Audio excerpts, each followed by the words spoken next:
Good morning बच्चों। जैसा कि अपना पाश्चात्य राजनीति विचार चल रहा था, कार्ल मार्क्स पाश्चात्य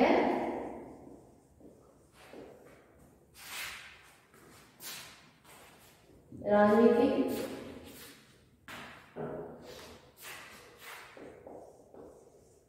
विचारक। फर्स्ट ईयर में जो हमने पढ़ा वो क्या था? पाश्चात्य की जगह भारतीय, यानी हमने इंडियन थिंकर पढ़े, यानी और फाइनल में इसमें हम वेस्टर्न थिंकर पढ़ेंगे। वेस्टर्न थिंकर में हमारा टॉपिक चल रहा था, यानी थिंकर चल रहा था कार्ल मार्क्स। कार्ल मार्क्स में यानी स्टार्टिंग हमने कर ली थी और कार्ल मार्क्स का एक सिद्धांत हमने कर दिया था। कौन सा था? द्वंद्वात्मक और भौतिकवाद के सिद्धांत की आलोचनात्मक विवेचना कीजिए। आज हम कार्ल मार्क्स का दूसरा सिद्धांत करेंगे, इतिहास की आर्थिक व्याख्या या नियतिवाद के सिद्धांत की विवेचना कीजिए। यानी इन सिद्धांतों पर पूरे क्वेश्चन आते हैं। यानी क्या है? पहला हमारा क्या था? द्वंद्वात्मक भौतिकवाद का सिद्धांत, और दूसरा है इतिहास की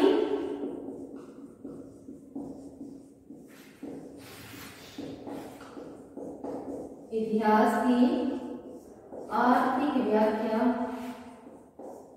या नियतिवाद का सिद्धांत। इसका क्वेश्चन होता है इतिहास की आर्थिक व्याख्या या नियतिवाद विवेकवाद कह देते हैं, तो दोनों में से कुछ भी हो सकता है। नियतिवाद का सिद्धांत, इस कथन की विवेचना कीजिए। यानी क्या है? कार्ल मार्क्स ने कहा कि जो भी, यानी इसमें हम मानव जीवन की विभिन्न अवस्थाओं का अध्ययन करेंगे, और वो क्या है? जो इतिहास की आर्थिक व्याख्या का सिद्धांत है वो कार्ल मार्क्स के द्वंद्वात्मक भौतिकवाद से, जो कि इसका पहला सिद्धांत है, था, इससे बिल्कुल जुड़ा हुआ है। यानी कार्ल मार्क्स का कहना है कि मनुष्य का जो विकास क्रम है वो आर्थिक परिस्थितियों से प्रभावित होता है। ये इसका समस्त सिद्धांत का सार है। ये चीज ध्यान रखना, क्योंकि इतिहास की जो साम्यवाद की थ्योरी थी वो क्या है? अर्थ पर आधारित थी। यानी क्या है? जो भी जितने भी इसके कारण है वो, यानी मनुष्य को बदलता है आर्थिक परिस्थितियों के कारण। यानी क्या है? मनुष्य के अब तक का समस्त, यानी इतिहास क्या है? मनुष्य के विकास के विभिन्न क्रम पढ़ेंगे हम आज। विकास के विभिन्न क्रम, यानी प्रारंभ में मनुष्य, आदिम अवस्था में मनुष्य कैसा था और वर्तमान अवस्था में कैसा है, ये अध्ययन करेंगे पॉइंटों के माध्यम से। और कार्ल मार्क्स की थ्योरी में उसने बताया है कि मनुष्य के विकास क्रम में आर्थिक तत्व की प्रधानता रही है। ये भी आप ध्यान में रखोगे। विकास क्रम में आर्थिक तत्वों की प्रधानता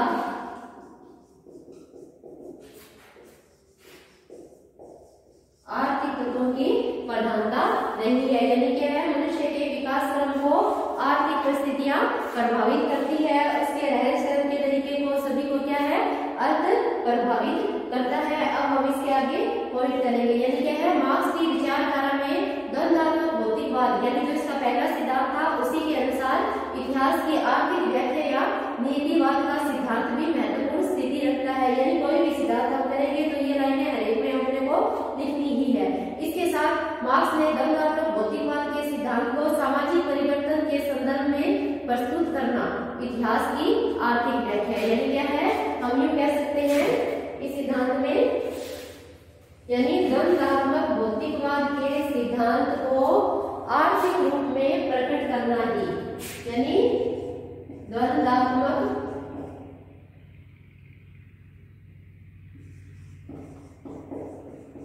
भौतिकवाद के सिद्धांत को, यानी सामाजिक रूप में या आर्थिक रूप में परिवर्तित करना ही क्या है? इतिहास की आर्थिक व्याख्या या नीतिवाद का सिद्धांत है। तो हम इसमें, यानी क्या है? क्या दर्शाएंगे? समाज का विकास, सामाजिक विकास की अवस्था का हम अध्ययन करेंगे। यानी क्या है?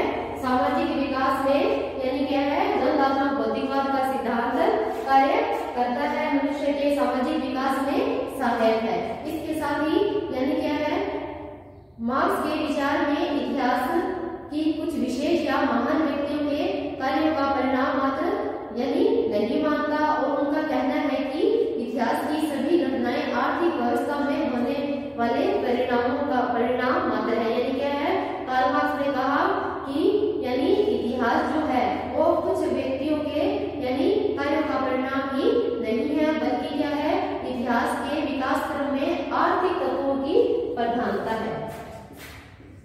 किसकी प्रधानता है?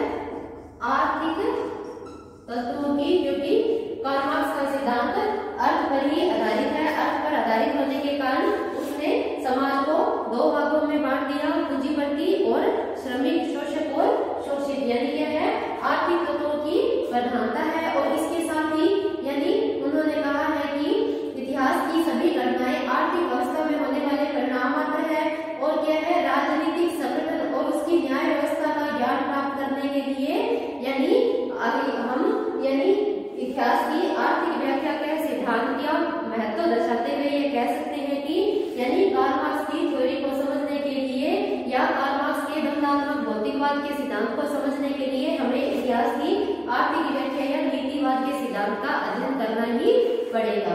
इस प्रकार आगे स्वयं मार्क्स के शब्दों में सभी सामाजिक, राजनीतिक, भौतिक, धार्मिक, कानूनी पद्धतियां और जो इतिहास के विकास क्रम में जन्म लेती है वे भौतिक अवस्थाओं से उत्पन्न होती है। यानी क्या है, कार्ल मार्क्स ने कहा जितनी भी हमारी अवस्थाएं हैं, सामाजिक, आर्थिक, राजनीतिक, सांस्कृतिक, भौतिक, नैतिक, आध्यात्मिक, सभी चीजों को कौन प्रभावित करता है? भौतिक वस्तुएं। यानी क्या है, भौतिक वस्तुओं को हम क्या कह सकते हैं? अर्थ भी कह सकते हैं। इस प्रकार हमने द्वंद्वात्मक भौतिकवाद के बाद इतिहास की आर्थिक व्याख्या के सिद्धांत का महत्व दर्शाया। अब हम इसके यानी कार्ल मार्क्स का कहना है कि उत्पत्ति के सिद्धांत का निरंतर विकास होता रहता है। यानी मनुष्य का क्या है, निरंतर विकास होता रहता है।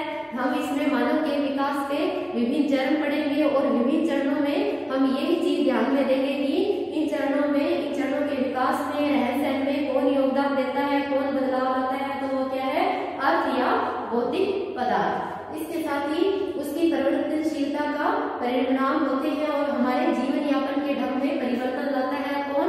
आर्थिक परिस्थितियां।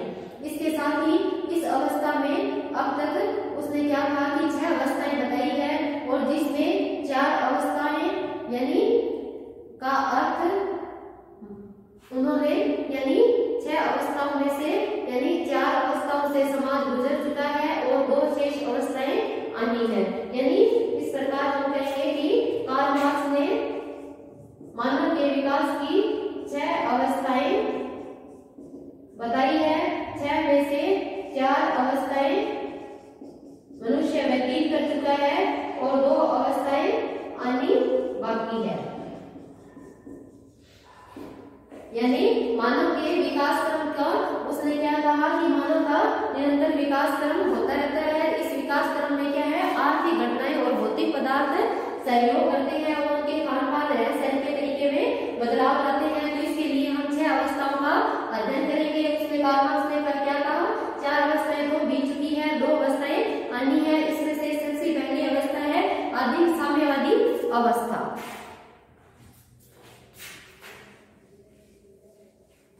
इतिहास की आर्थिक व्याख्या नीतिवाद के सिद्धांत का महत्व यानी इसका अध्ययन क्यों करना जरूरी है। महत्व के बाद हम इसका पहला पॉइंट करेंगे यानी 6 अवस्थाएं।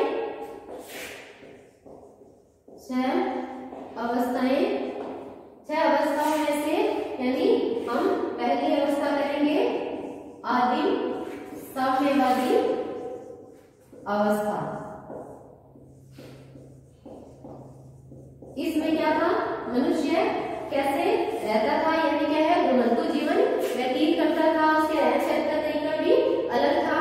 यानी हम इसमें करेंगे कि सामाजिक विकास की यह पहली अवस्था थी और इसके तरीके बहुत सरल थे और क्या है, पत्थर के औजार और धनुष बाण उत्पादन के प्रमुख साधन हुआ करते थे। यानी आदिम साम्यवादी अवस्था में क्या है, जीवन में कोई संघर्ष नहीं था और यह अवस्था बहुत सरल थी और क्या है, इसमें मनुष्य क्या है, पत्थर के औजार और धनुष बाण प्रमुख साधन थे। क्या थे? पत्थर के औजार और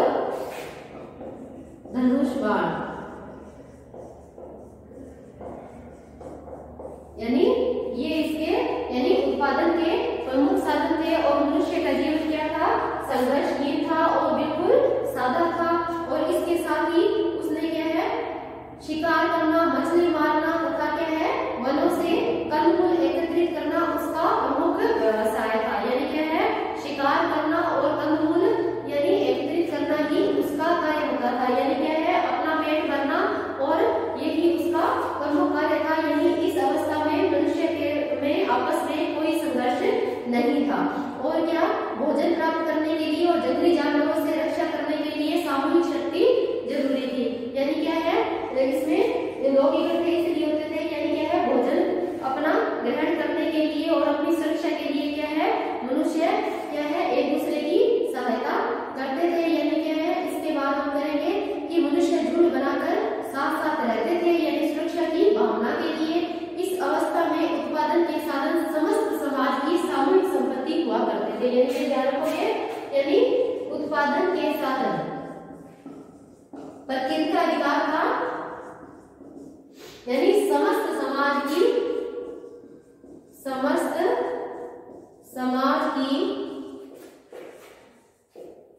सामूहिक संपत्ति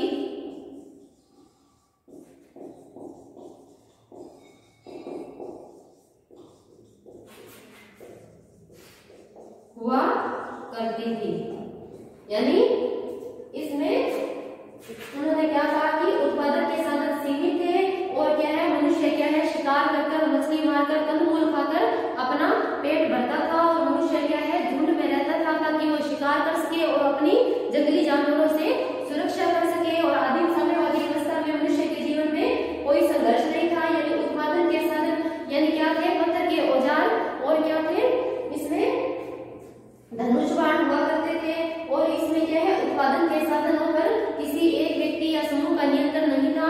यानी क्या था, समस्त समाज ही इसकी सामूहिक संपत्ति हुआ करते थे। इसको आप अंडरलाइन करके लिखोगे क्योंकि इस लाइन का ही बारी बारी आगे यूज होगा। जैसे कि समस्त समाज की सामूहिक संपत्ति हुआ करते थे। यानी आदिम साम्यवादी अवस्था में मनुष्य में कोई संघर्ष नहीं था। हम जब इसकी 6 अवस्थाओं का अध्ययन करेंगे तो धीरे धीरे क्या है, मनुष्य में यानी आदिम साम्यवादी अवस्था में मनुष्य के यानी आपस में कोई संघर्ष नहीं था और मनुष्य की यानी संपत्ति सबकी सामूहिक रूप से हुआ करती थी।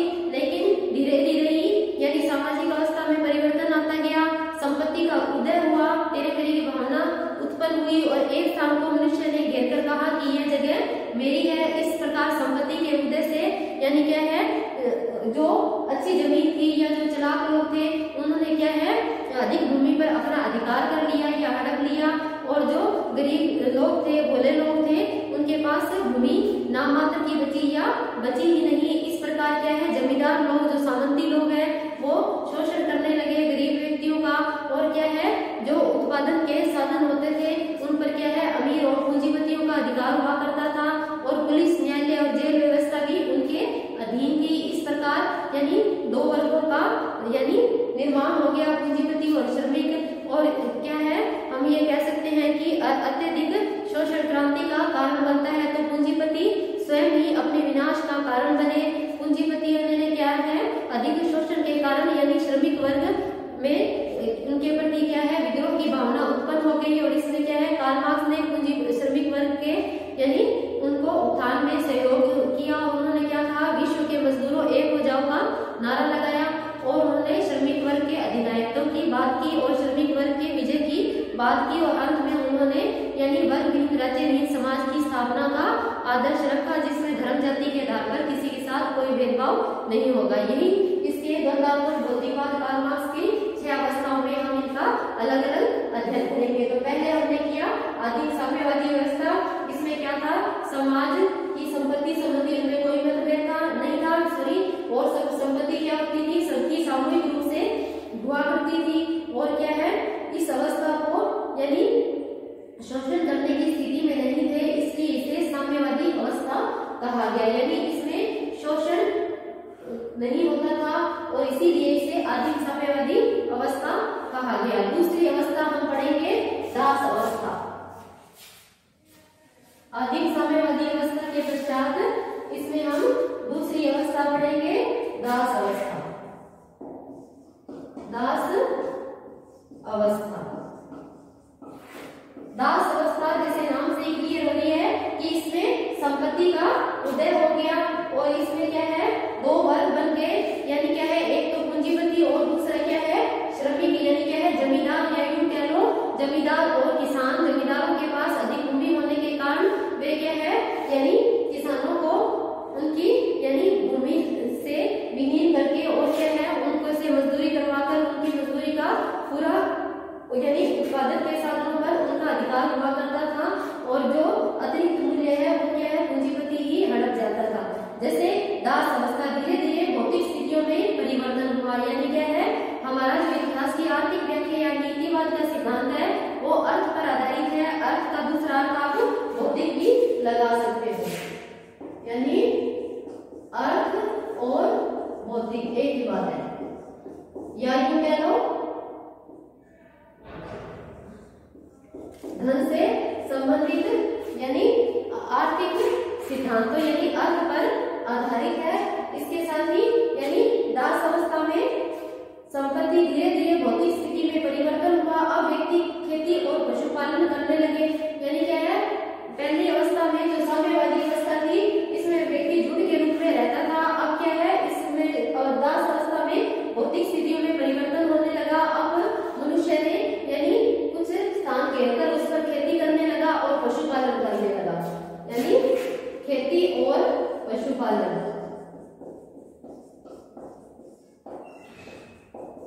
ये आप क्रम से अलग अलग अवस्था को अलग अलग सही ढंग से इसको प्रदर्शित करोगे, ना कि खेती और पशुपालन को आप पहली अवस्था में डाल दो, यानी 6 अवस्थाओं को जैसे आपके इसमें कार्ल मार्क्स के सिद्धांत में बताई है और जैसे मैं आपको बता रही हूँ उसी हिसाब से आपको इन अवस्थाओं में वर्णन करना है। जैसे इससे समाज में निजी संपत्ति के विचार का उदय हुआ, यानी क्या है, अब संपत्ति का उदय हो गया, निजी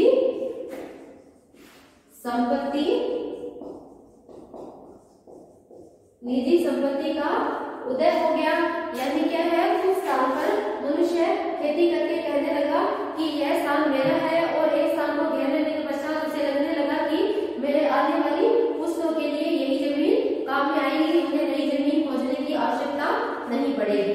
यानी क्या है, इसमें समाज की निजी संपत्ति का उदय हुआ और श्रम विभाजन भी उठ खड़ा हुआ और जिन व्यक्तियों के द्वारा उत्पादन के साधन यानी क्या है, भूमि पर यानी अधिकार था, वे दूसरे व्यक्तियों को अपना दास बनाकर उनसे बलपूर्वक काम कराने लगे। इस प्रकार आदिम समाज की स्वतंत्रता और समानता क्या होगी, समाप्त हो गई और क्या है, समाज स्वामी और दास दो अलग अलग वर्गों में विभाजित हो गया और शोषण प्रारंभ हो गया और आर्थिक क्षेत्र में इस अवस्था के अनुकूल राजनीतिक संगठन स्थापित हुआ और दर्शन और साहित्य की स्थापना भी हुई। ये आप अलग से लिखोगे, यानी क्या है, दास अवस्था में आप ऐसे कह सकते हो कि आदिम साम्यवादी अवस्था में मनुष्य भोला वाला था और सादा जीवन व्यतीत करता था, जबकि क्या है, दास अवस्था में क्या है, दो वर्गों का उदय हो गया और क्या है, जो जमींदार लोग थे उन्होंने उनके भूमि इत्यादि उत्पादन के साधनों पर उनका अधिकार था और वे किसानों का शोषण करने लगे। इस प्रकार यानी क्या है, इसमें निजी संपत्ति का उदय हो गया। तीसरी अवस्था हमारी है सामंती अवस्था। विकास की सामंती अवस्था, सामंती अवस्था। अब ये भी नाम के अनुकूल हो गया। सामंती यानी क्या है, पूंजीपति लोग या यूं कह सकते हो जमींदार लोग जिनके पास अधिक मात्रा में पूंजी थी, यानी क्या है, अधिक मात्रा में जमीन थी और उत्पादन के साधनों पर जमींदारों का नियंत्रण था और वे किसानों का शोषण करने लगे और किसानों पर अत्याचार करके अपने मनमाने ढंग से उनसे कार्य करवाने लगे। तो ये क्या है, इतिहास की आर्थिक व्याख्या का तीसरा सिद्धांत कर रहे हैं, यानी अब उत्पादन के साधनों में और उन्नति हुई, यानी क्या है, यानी आर्थिक क्षेत्र में यानी धीरे धीरे परिवर्तन होता गया और लोहे के हल करके आदि का चलन हुआ, यानी क्या है, इसमें पत्थर के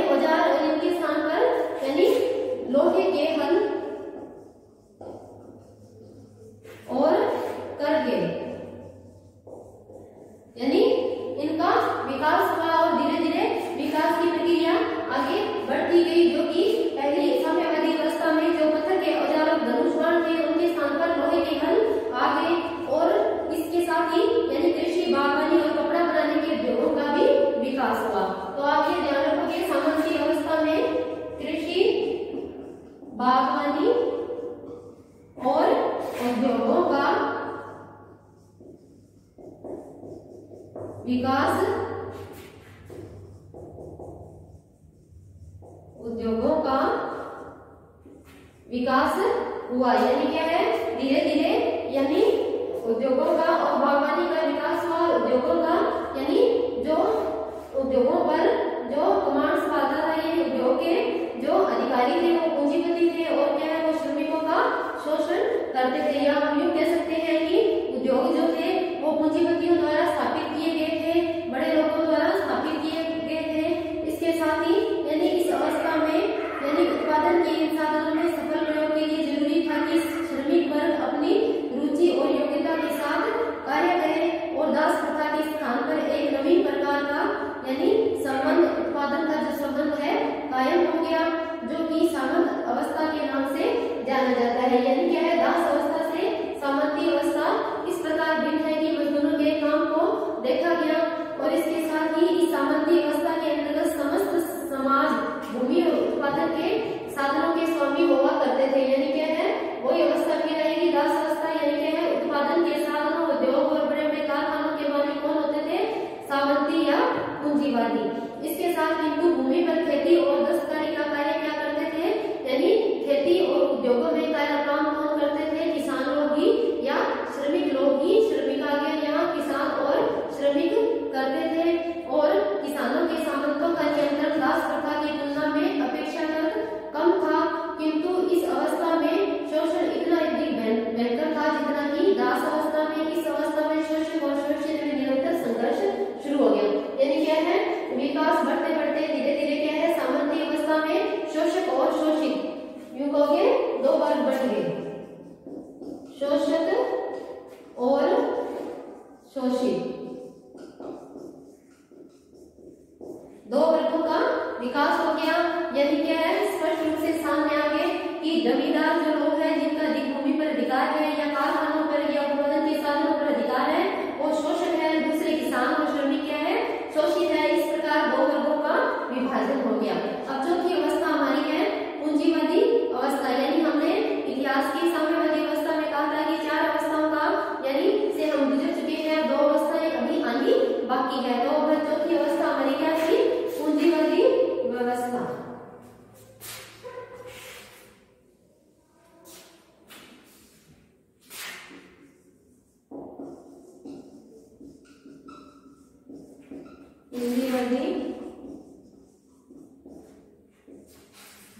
पूंजीवादी व्यवस्था यानी क्या है, धीरे धीरे आगे यानी आर्थिक स्थितियों में परिवर्तन हुआ और मनुष्य के रहस्य और भौतिक चीजों में परिवर्तन हुआ। यानी 18वीं सदी के उत्तरार्ध में औद्योगिक क्रांति हुई जिससे उत्पादन के साधनों में परिवर्तन हुआ। यानी आप इसमें लिखोगे कि 18वीं सदी में क्या है, औद्योगिक क्रांति हुई जिससे क्या है, उत्पादन के साधनों में परिवर्तन हुआ, उद्योगों का विकास हुआ।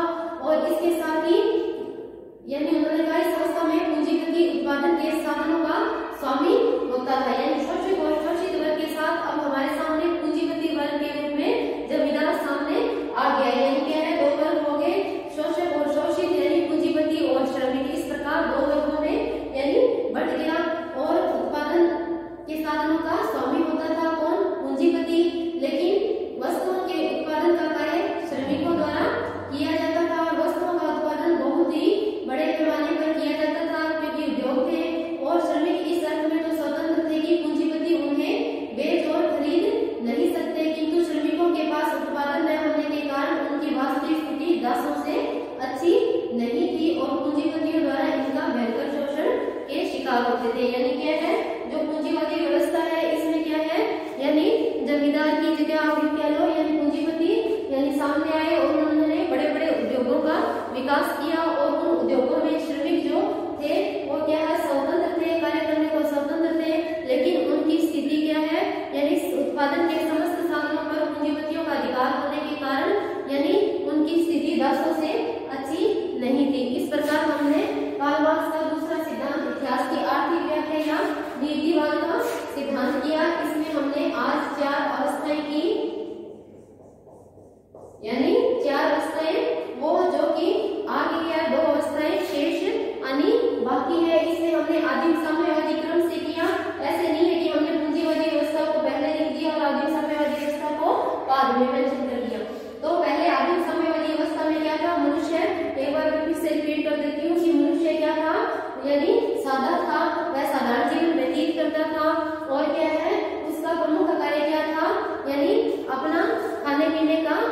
जुगाड़ करना और क्या है अपनी रक्षा करना, इसलिए वह झुंड में रहता था और पत्थर के औजार और धनुष बाण से अपना शिकार करता था, जैसे मछली मारना और कंदमूल एकत्रित करना, और क्या है जंगली जानवरों से रक्षा के लिए वो झुंड बनाकर रहता था।